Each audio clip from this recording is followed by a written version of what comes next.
If you're watching this video, chances are you have played Undertale before. If you asked me a week ago what my opinions of Undertale were, I would have said, it's an extremely popular indie game, but other than that, I really don't know anything about it. Most of my top 20 games of all time are from big AAA publishers. But just on the outside of the list are some absolute banger indie titles, like Slay the Spire, To the Moon, and Inscription, just to name a few. With a following as big as Undertale has, and with a Metacritic score of 92, with some review sites giving it a perfect 10 out of 10, including IGN, it would be stupid to not play this game to see if it can crack into my top 20 of all time. I mean, IGN gave Alien Isolation a 5.9 out of 10, so you can't really take them too seriously, but it's safe to say that Undertale is beloved by most.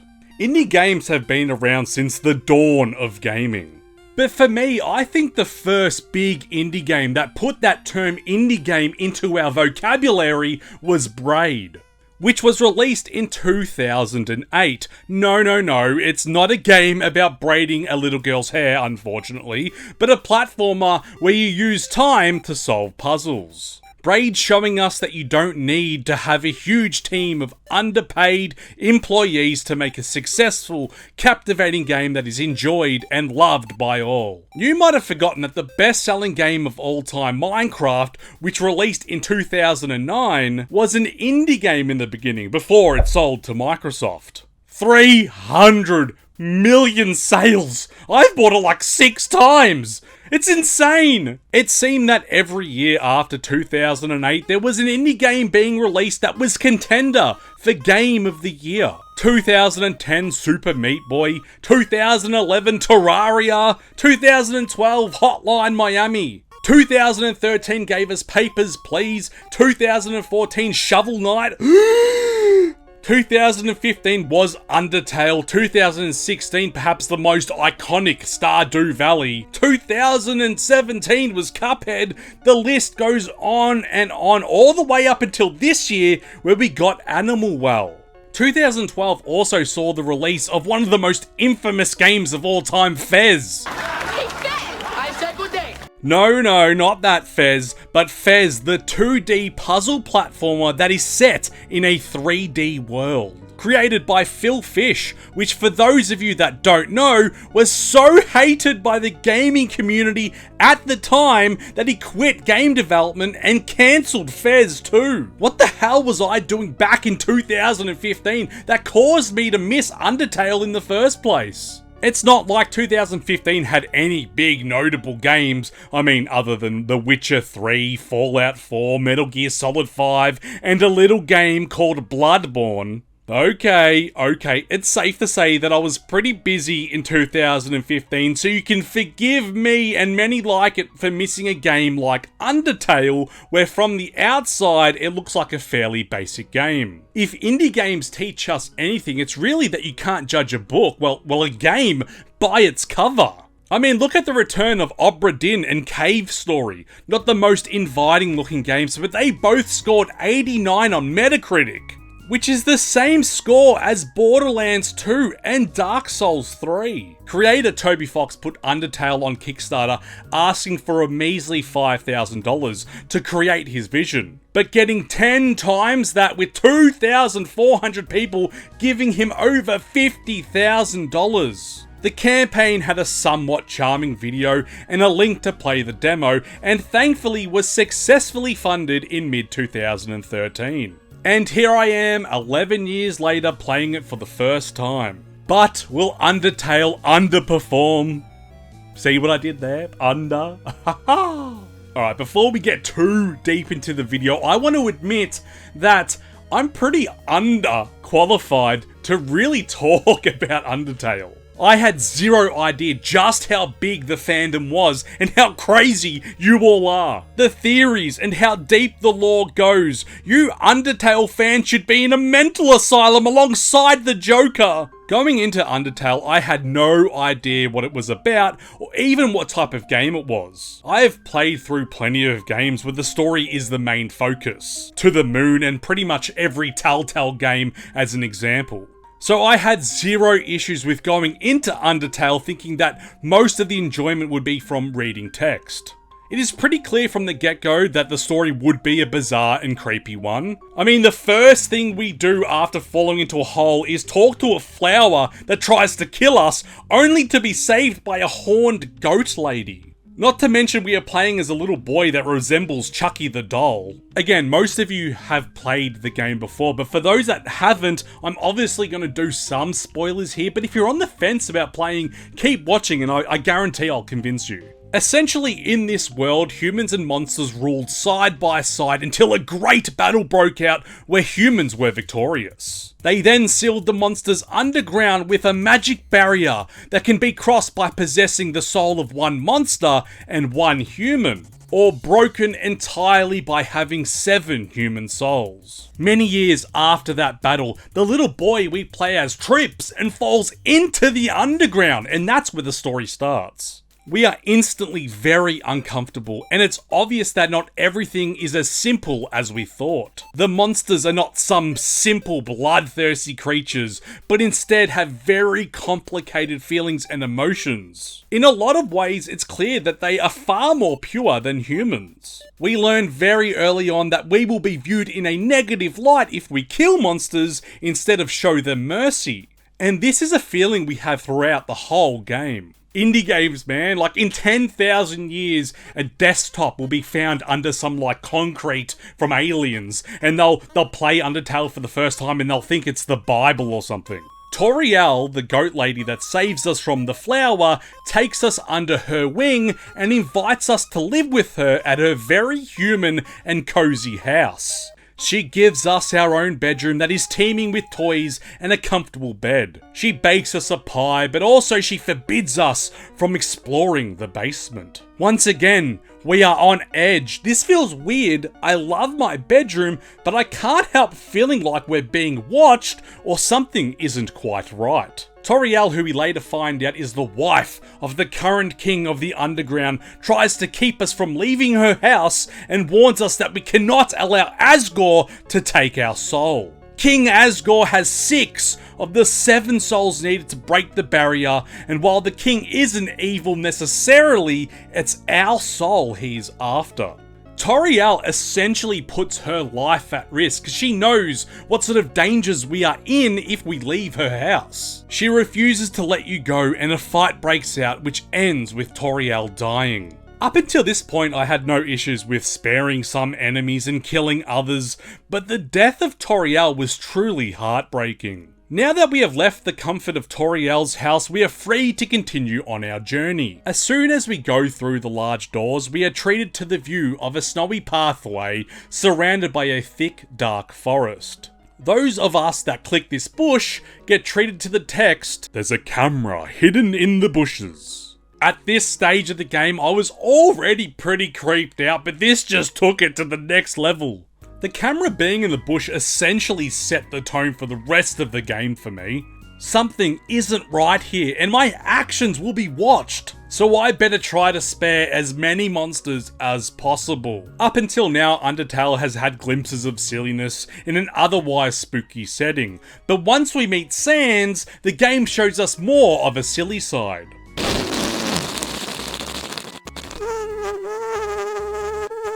He quickly tells us that his brother Papyrus wants to essentially capture a human so that he can become popular amongst the monster community. Now, to me, it seems that most of the monsters we encounter don't actually seem to know that we are in fact human, which once again shows us that the monster community might actually be more pure and nicer than the humans are.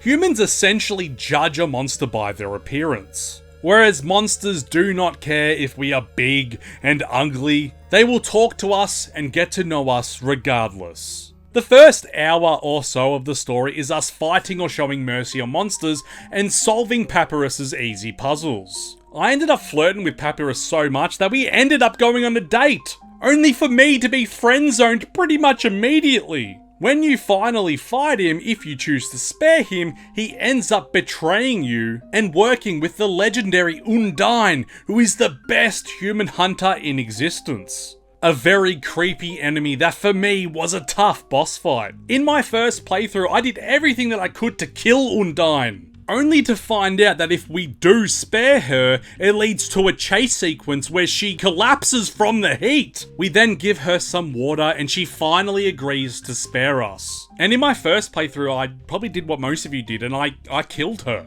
And then when I came across this water cooler, I'd honestly wondered what it was for. And that to me is very telling of Undertale. Pretty much everything you see has a reason that it's there. I continued to play the game, meeting all of the amazingly unique cast members. My first playthrough was only around 6 to 7 hours long. I was thorough and spoke to every NPC. But at the end of the game, I put the controller down feeling a little empty inside. I enjoyed my playthrough, it was a great game, but a 9 out of 10. Surely, with a score like that, there is more to this game than meets the eye. I knew I had played the game with a mixture of killing and sparing. I even spared the final boss before leaving to go back to the human world. I was curious to why people had given this game such a high score, only to find out that the way I played the game was normal for a first playthrough. I think something that plagues Undertale is many gamers will play through a game a single time thinking that they have completed the journey. Sure, there are games like Heavy Rain with dozens of different endings, but the simplest way to describe Undertale's ending is it doesn't really have one. Well, it does, but it doesn't really, but then it sort of does.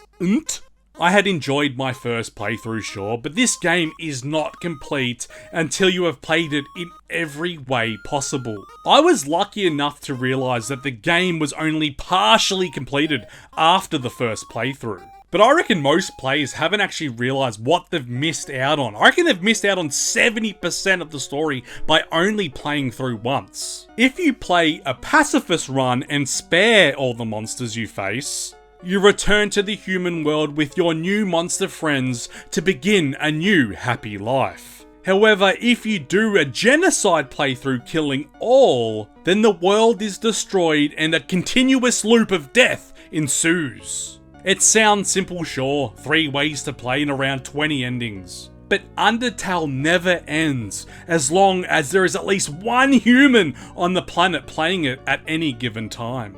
Now I'm starting to sound insane, like you people. Remember Toriel and how I was devastated that I had to kill her? Well, if you refuse to fight her, she will eventually give up and leave you be. Killing her was the normal way 99% of us would have played it the first time. And maybe sparing her was the way we played it the second time. But was killing her the way we all played it the third time?